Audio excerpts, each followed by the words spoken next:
Olá, meu nome é Enio Marques e eu vou compartilhar com vocês, nesse vídeo, um pouco dos meus conhecimentos sobre cenografia, que é a arte, a técnica, a ciência de conceber e executar cenários para espetáculos, como para teatro. Eu vou abordar 3 tópicos desse livro, Iniciação ao Teatro, do Sabato Magaldi. Os tópicos serão a cenografia como um elemento visual no teatro, a relação entre arquitetura e pintura, o embate entre convenção e realismo, e para finalizar eu vou falar sobre formas de representação. E eu vou concluir falando de cadeiras, mas vocês vão saber quando eu chegar lá. O Magaldi, no seu livro, ele vai elencar em elementos visuais a cenografia e a indumentária. A cenografia diz respeito ao cenário e a indumentária aos figurinos. Então a gente se pergunta, os elementos visuais, eles são acessórios? Não, eles não devem ser entendidos como acessórios, ou seja, como algo que não é fundamental. No teatro, sim, cenografia, indumentária, esses elementos visuais, eles são essenciais. E o Magaldi ele diz assim, no espetáculo, o cenário e a vestimenta situam o ator no espaço e são essenciais à caracterização da personagem, tanto quanto a palavra. Então, olha só a importância. O público, quando está assistindo, ele tem um primeiro vislumbre e entendimento de quem é a personagem, aonde se passa a história, já pela forma que ele está vestido e pelo cenário, né? Pelo espaço que o cerca. O público ele vai preencher com a própria imaginação as lacunas que a gente deixar de cenografia e de figurino, que a gente não vai dar conta, e às vezes nem é o propósito, a gente contar muito ou tudo da história, né, apenas com a roupa e com o fundo ou o ambiente onde se passa a história. Vocês conhecem a peça Romeu e Julieta, de William Shakespeare, né? Imagino que sim, é uma das mais famosas do mundo. Ela foi escrita no final de 1590, o que enquadraria ela na Idade Moderna, e ela se passa em Verona, na Itália. Mas vocês estão vendo agora aqui uma imagem de um balé francês, na verdade de uma ópera francesa, inspirada na peça de Shakespeare, uma produção dos Estados Unidos de 2018. E reparem aqui na cenografia e na indumentária dessa peça. Vocês vão ver, pelas características aqui dos figurinos, que está muito mais representado um período de barroco, que é do século XVIII, do que um período de renascimento do século XVI. Mas isso não é um problema, é uma opção que o diretor, né, o diretor artístico optou. E você pode ver também aqui na cenografia que os elementos arquitetônicos, eles remetem ao Renascimento, como o uso de colunas, de arcadas. Você pode ver os detalhes também aqui na sacada. Quando o espectador se depara com um cenário como esse, bastante detalhado, e com esse tipo de indumentária, rapidamente ele pode associar na cabeça dele a época em que essa história se passa. Eu gosto de ressaltar também aqui nessa imagem o uso dessa iluminação com as lamparinas, né, descendo do teto, que com certeza causam um efeito estético muito diferente, muito especial, que é diferente de uma iluminação funcional, apenas para iluminar os atores no palco, né? Ele não tem essa função, ela tem uma função estética. Agora comparem com essa outra foto, da peça Romeu e Julieta, ao som de Marisa Monte, versão brasileira, de 2018. Percebam a diferença entre as duas cenografias. Essa cenografia ela é muito mais, vou usar a palavra simples, né? Ela é composta por 5 blocos que remetem a blocos de pedra. E essa cena é a cena famosa em que o Romeu vai estar falando com a Julieta lá do balcão. Perceba esse elemento também que vem do teto, que me lembrou as lamparinas da montagem anterior, como ela cria um ambiente, um espaço romântico e até de sonho, né? A iluminação também, o roxo, tudo isso cria uma atmosfera única. E essa opção que a direção do Romeu e Julieta ao som de Marisa Monte optou foi trazer mais para o contemporâneo, não usar elementos nem na cenografia e nem no figurino que demarcassem muito o tempo.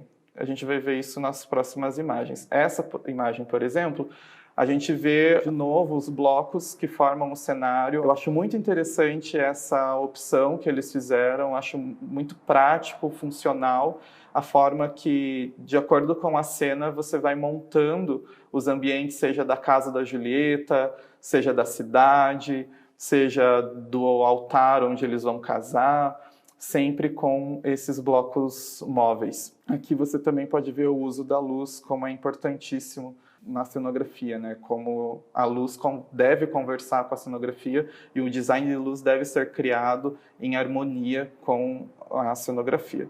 E nessa última imagem aqui de Romeu e Julieta, vocês podem ver um pouco mais o detalhe dos figurinos, em que o figurinista optou usar tons de dourado e amarelo e bege para a família da Julieta e tons de cinza e prata para a família do Romeu, fazendo uma referência ao Sol e à Lua. E daí, durante a peça toda, todos os figurinos de cada uma das famílias, né, seguem esse padrão desse tom. Nessa comparação entre essas duas montagens, uma ópera francesa e outro musical brasileiro, baseado na mesma peça, né, de William Shakespeare, a mesma história, Romeu e Julieta, você pode ter escolhas estéticas de elementos visuais muito diferentes, dependendo da escolha que você faz, tanto de cenografia quanto de indumentária, você está transmitindo ao público um outro aspecto de tempo e de espaço. Magaldi lembra em seu livro que desde os tempos da Grécia Antiga, né, 300 a.C. e antes, as convenções cenográficas e de vestuário, incluindo as máscaras, elas já serviam para definir o gênero da peça, se era tragédia ou comédia, e as personagens, o sexo das personagens, idade e classe social. Aí a gente pode se perguntar, então esses elementos visuais são os mais importantes quando se trata de caracterização? Então, pode ser um defeito a gente supor que os elementos visuais são os mais importantes na caracterização. A gente nota essa relação do teatro com as artes plásticas quando a gente fala que a gente vai assistir uma peça, né? Ver uma peça. Porém, a experiência do teatro só é completa quando a gente ouve as palavras, né, nas bocas dos atores, juntas, costurados com os seus gestos, com as suas expressões. Então, a caracterização não é exclusiva do elemento visual. No teatro, a gente tem essa costura, esse mix, né, com outros elementos. Então, não ache que cenografia e indumentária é tudo como algo sozinho, que se resolve. Não. Deve estar sempre pensado e articulado como todo. Tópico 2. Arquitetura versus pintura. A arquitetura vai dizer respeito a um ambiente construído, enquanto a pintura vai nos remeter a um quadro, né, um quadro pintado. E o cenário no teatro, ao longo do tempo, da sua história, tem oscilado entre esses dois polos. Às vezes ele está mais próximo da arquitetura como ambiente construído e às vezes ele está mais próximo da pintura como um quadro. Magaldi diz assim: a pintura no teatro completa a construção arquitetônica. Uma tela com móveis e objetos pintados não deixa, por isso, de sugerir um espaço construído, que é aquele em que se move o ator. Então a gente está sempre lembrando disso. A cenografia indumentária, ela está ali para favorecer esse movimento do ator, o desenrolar da narrativa, o desenrolar da história. Vamos ver alguns exemplos. Essa imagem que vocês estão vendo agora é de um teatro barroco, de um castelo lá na República Tcheca, e vocês podem reparar como é um cenário pintado e qual a importância da perspectiva, né, nesse cenário. A perspectiva é uma técnica de pintura, de representação assim, de profundidade, desenvolvido durante o Renascimento, século XV, principalmente na Itália, e, né, com o passar dos anos, do tempo, se espalhou por toda a Europa, por todo o mundo. E aqui vocês podem ver um exemplo dessa, de uma cenografia em que a gente vê prédios pintados em perspectiva, aqui nas laterais, nas pernas, e lá no fundo também um mar com um barco pintado. Tudo isso é pintura. Outro exemplo do mesmo teatro, que vocês conseguem ver até a orquestra na frente do palco. Aqui está com a pintura colunas barrocas contorcidas na lateral, e lá no fundo a gente pode ver também a perspectiva do teto de um salão. Então, por muito tempo, principalmente aí na época do Barroco, a partir do Renascimento, a cenografia no teatro foi desenvolvida e aplicada dessa maneira, como pintura, como quadro. Agora olha esse outro exemplo, esse é do musical A Cor Púrpura, versão brasileira de 2019. Olha o ambiente construído, né? Olha como ele é muito mais arquitetônico, né? Que é um exemplo como cenografia como ambiente construído.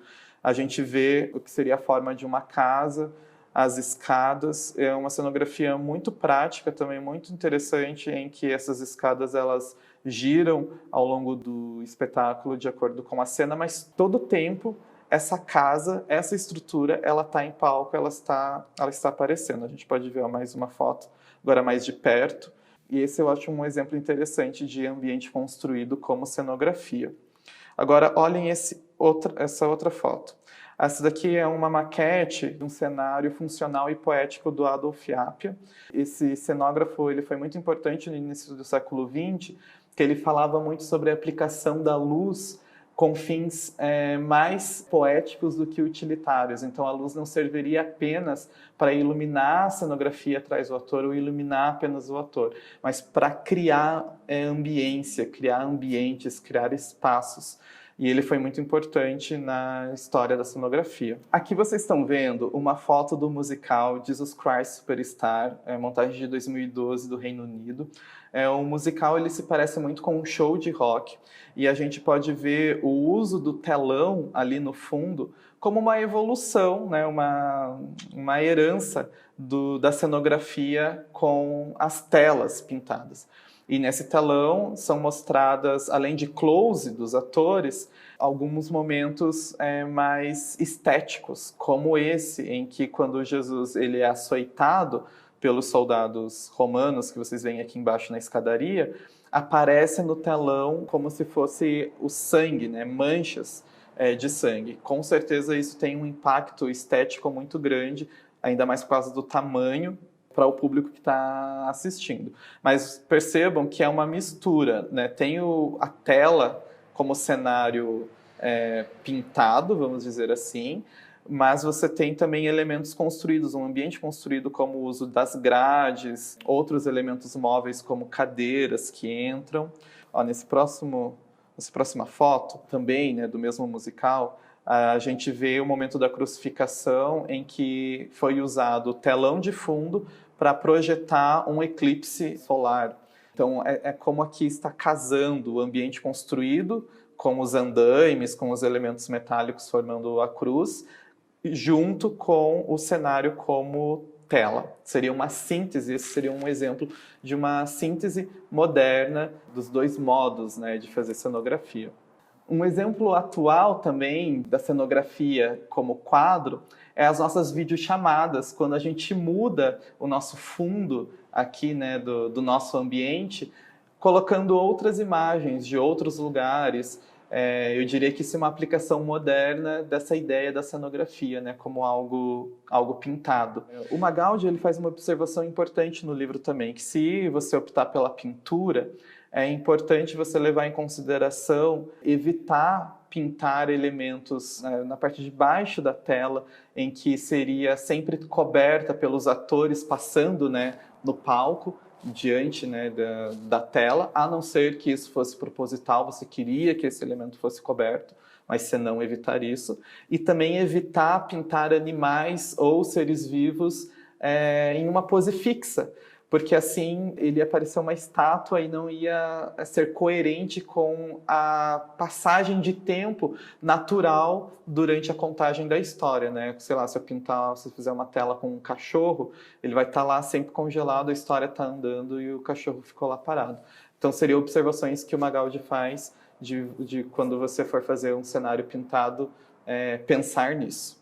Tópico 3, convenção versus realismo. Não apenas na cenografia e nos figurinos, este é um embate nas artes em geral, né? O quão realista deve ser a representação, tem que ser a representação.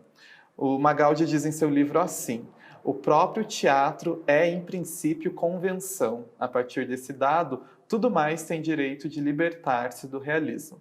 E ele vai mostrar no livro, né, pelos registros históricos, né, pela história do teatro, que realmente a gente está livre, a gente pode ser livre das amarras do realismo, a gente não tem obrigação a obediência nenhuma a esse quesito. É óbvio que mais ou menos realistas a gente vai buscar ter isso em nossas produções. O cinema e a televisão são artes que normalmente vão buscar mais realismo em suas representações, tanto nos elementos visuais quanto em outros elementos.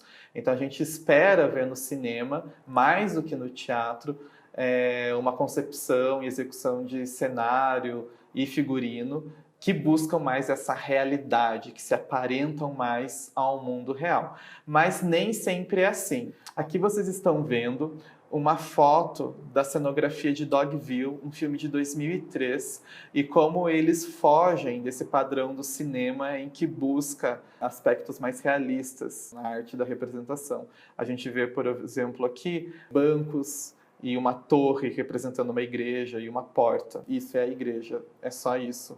Nessa imagem vocês podem ver uma planta baixa do set de filmagem com a rua principal onde se passa a história e as outras construções, os outros ambientes ao longo da rua, como casas, comércios e a própria igreja. Outra produção televisiva que foge esse aspecto de buscar a realidade, que é um padrão mais comum, é a minissérie Hoje é Dia de Maria, de 2005, da Rede Globo.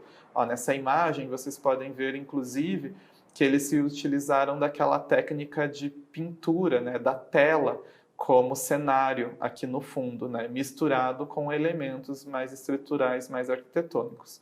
Nessa próxima foto, a gente pode ver a casa como ambiente construído, como arquitetura, vamos dizer assim, até as telhas a gente vê, mas o fundo é como uma tela pintada, né, que remete mais a uma cenografia mais do passado. Outro exemplo é Sai de Baixo, que eu diria que é um teatro televisionado, né, ou é um programa de TV teatralizado. Aqui vocês conseguem ver como a gravação da minissérie Sai de Baixo, também da Rede Globo, do final dos anos 90, começo dos anos 2000, era feita em um teatro mesmo, em São Paulo, com público presente, como essa foto mostra.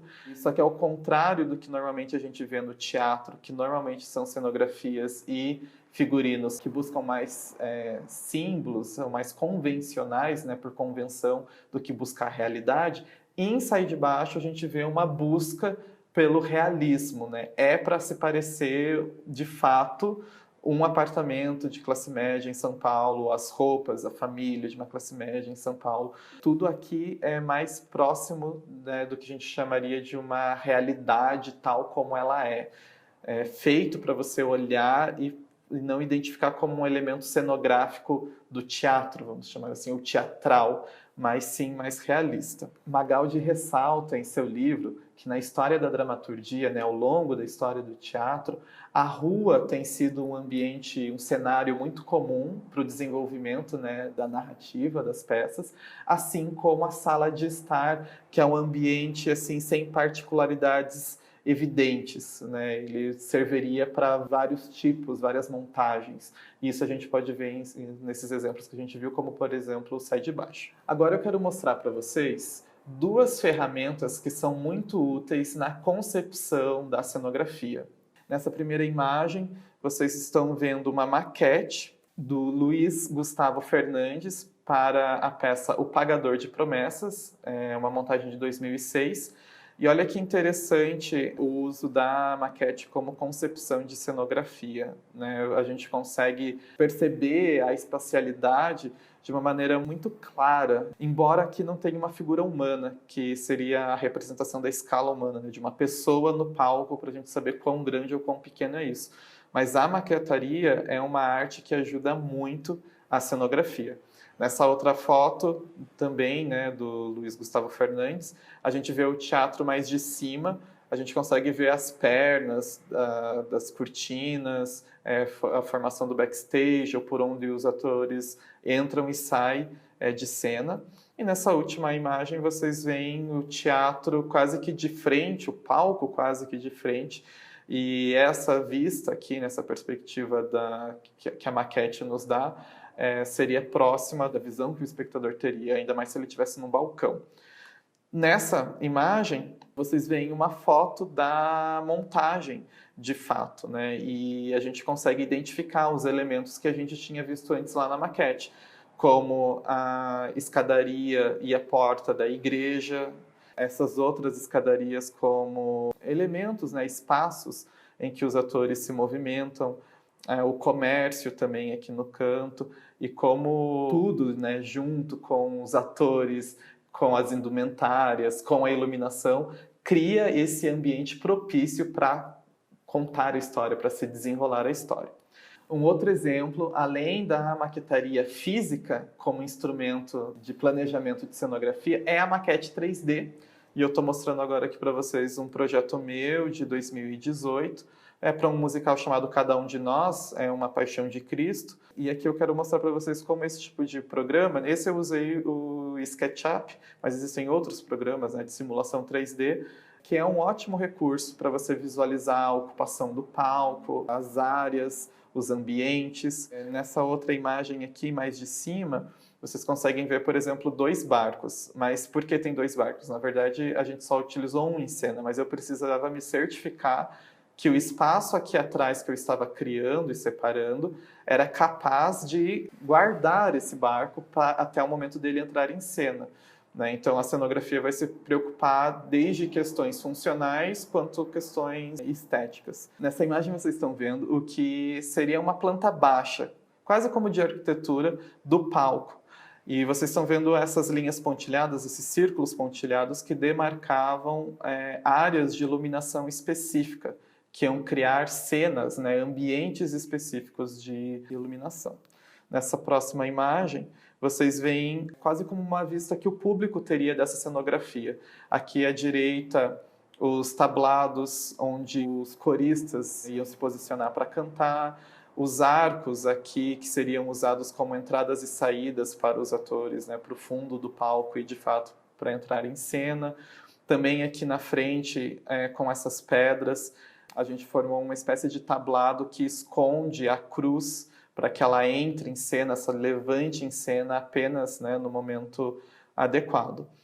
Nessa próxima foto você vê uma simulação do palco e da cenografia ocupada, né, pela parte dos coristas e por alguns dos personagens aqui no canto esquerdo. Aqui nessa outra foto, vocês veem como ficou a execução, né? Uma foto do espetáculo. Dá para ver lá no fundo um pedaço do que seria o palácio, né, do governador. E aqui na frente, Jesus e os discípulos eles estão sentados no tablado da onde vai surgir a cruz. E nessa foto vocês veem no mesmo local, né, o mesmo tablado, mas agora com a cruz erguida. E lá ao fundo vocês veem um pouquinho melhor o Palácio do Governador com as colunas.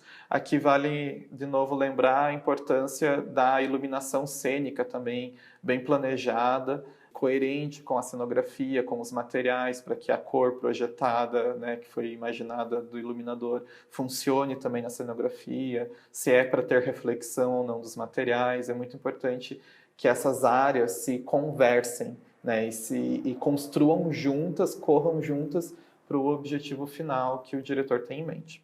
Eu quero ressaltar para vocês que tanto a experiência do teatro quanto das outras artes é uma experiência estética, ou seja, dos sentidos. É muito mais uma experiência estética do que uma experiência intelectual. Então a gente tem que estar sempre pensando o que eu quero mostrar para o espectador, o que eu quero que ele sinta, ou como eu quero que ele sinta, ou que sensação eu quero causar no espectador. E nesse sentido, não existem escolhas neutras. Por exemplo, se eu peço para você imaginar uma cadeira e você imagina uma cadeira como essa, para a cenografia, de madeira, ela já transmite, por causa da sua estética, já transmite algo. Ela já transmite uma característica de história, de lugar, eventualmente até de personagem. É uma cadeira de madeira simples. Agora veja essa outra cadeira. Nossa, essa é uma poltrona. Sugere algo muito mais confortável, por exemplo. Então, parece muito simples. Coloca uma cadeira lá no cenário. Mas não. Cada cadeira ou cada elemento transmite, através da sua estética, uma sensação diferente, uma história diferente. Ou se a gente mudar para outra, ó, essa de metal, ela transmite outra coisa, é uma outra história. E se fosse essa cadeira? Olha que interessante, é o mesmo elemento, mas é uma cadeira gigantesca. Quantas vezes maior que o ator? Talvez 4, 5 vezes maior que o ator. Isso daqui é uma cenografia de Hamlet. O que ela sugere quando você olha, por exemplo? O que sugeriria para o público quando ele olha essa cenografia? Extremamente minimalista, vamos dizer assim. Me passa uma sensação de um rei pequeno, né? De um homem pequeno diante de um grande trono.